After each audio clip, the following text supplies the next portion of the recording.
আসসালামু আলাইকুম। আজকের কোশ্চেনটা হচ্ছে if the function y equal x divided modulus of x is onto then determine the codomain. আচ্ছা, কোডোমেন বের করার জন্য আমাদের যে গিভেন ভ্যালুটা দেওয়া আছে x divided by one modulus of x, এটাকে আমরা কি করছি, বোথ সাইডে স্কোয়ার করছি। স্কোয়ার করলে মডুলাসটা চলে গেছে, x square divide by x square equal y square আসছে। আমরা কাটাকাটি করলে কি পাচ্ছি, y square equal one and y equal plus minus one, কারণ এটাকে যদি আমরা এই পাশে দিয়ে দিই স্কোয়ারটা এই পাশে আসলে প্লাস মাইনাস ওয়ান। এখান থেকে আমরা বোঝা যাচ্ছে যে রেঞ্জের ভ্যালু কত আসছে, এখানে মাইনাস ওয়ান আর প্লাস ওয়ান।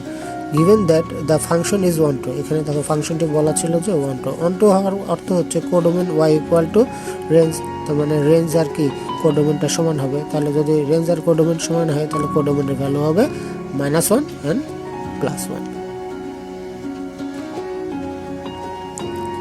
অঙ্কটা খুবই সহজ, এটা শর্ট কোশ্চেন হিসেবে আসার সম্ভাবনা রয়েছে,